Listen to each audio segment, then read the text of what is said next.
Hello, everyone. I'm so excited to be here today. Last week, we discussed a very crucial and important topic. We asked ourselves a very important question, and that question was, why is it that people that are born, destined, wired, programmed to succeed, to prosper, why do they fail? And we saw five critical points, major points. Please watch that video, it will bless you. Today, we want to analyze and look at other five points that makes people that God has predestined, that God has told that they are born to succeed, but they fail. Today, the first point we want to look at is lack of vision. Remember one video we did the other time, we said what you cannot see, you cannot get.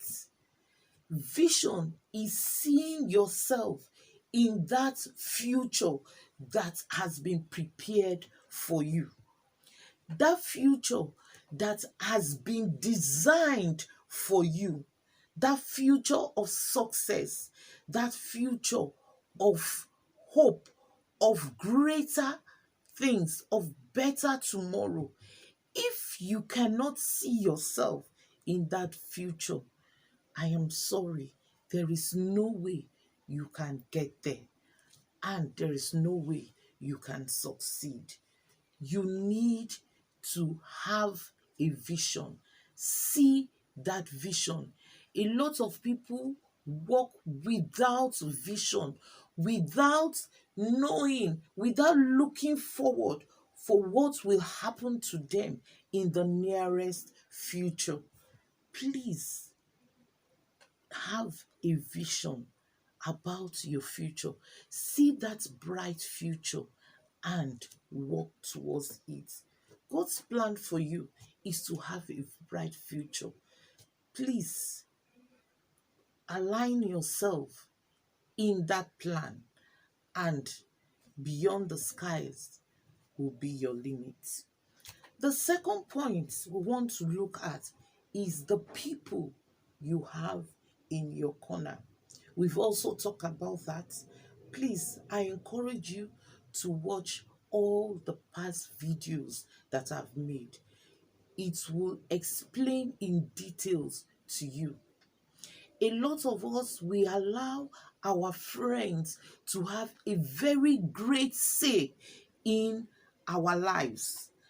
And if you happen to have friends that do not encourage you, do not push you to achieve that goal, do not inspire you to be great and to be what you are destined to be, I don't see how that person can succeed in life. The kind of friends you have matters a lot. A lot of us allow peer pressure to weigh us down. We want to be like our peers. We want to do things that our peers does. We want to go all the way out. You need to check it. A lot of us, we associate ourselves with evil company. Remember what the book of Proverbs said. He said, my son, if sinners entice thee, consent thou not. If they tell you, come, let us let us cast our lots together, he says, you should not consent. He said, don't even sit in the seat of scorners. Please, the people you have in your corner can either make you, mar you, or destroy you totally. Please, you are wired to be a success. Go ahead. Choose those people you have as your close allies wisely. diligently and together encourage yourself to be that success you are born to be. The third point we want to look at is not being positive. A lot of people, they dwell on the negative aspect of life. Life gives both the negative and the positive aspect. You decide which one you want to choose and dwell on. Yes, I acknowledge that so many things you have gone through in life. Yes, so many people have disappointed you. Those you trusted in, they have failed you. But then, do you dwell on it and give up? No. You need to look past it. Take a look at Joseph. His own brothers that he confided in, they sold him into slavery. Did he dwell on it? No. Was he hurt? Of course. Was he disappointed? Yes. But did he dwell on that negative aspect? No. He was thankful. He looked at the positive aspect. At least I'm alive. The Bible tells us that a living dog is better than a dead lion. That you are alive, there is hope for you. That thing, that evil that has been done to you, will turn to a stepping stone. Joseph was grateful that he was alive and he worked diligently.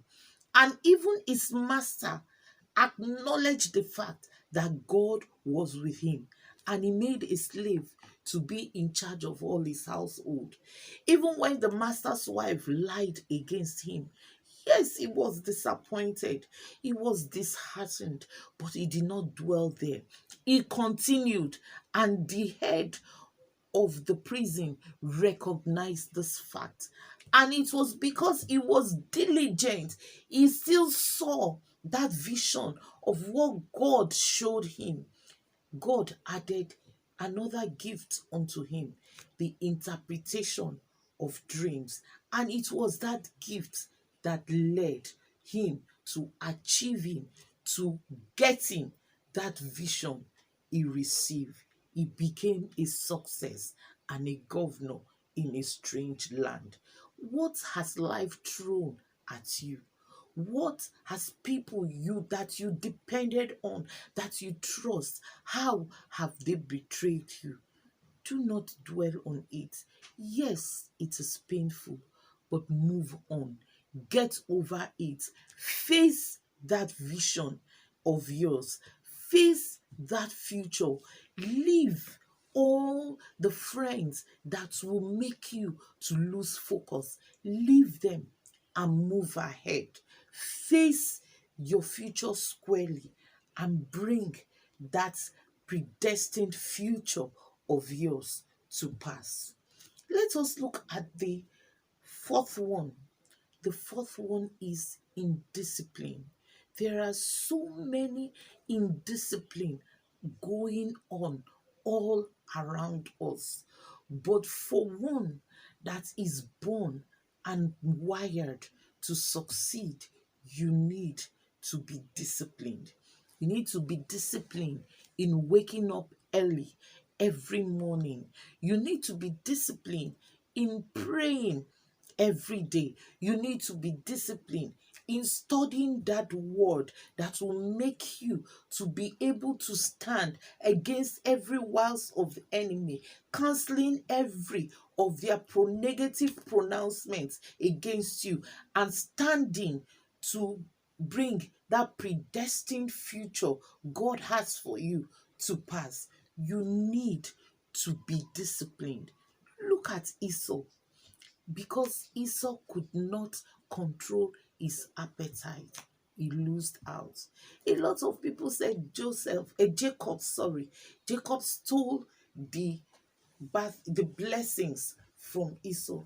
But actually, it was Esau that gave out the blessing.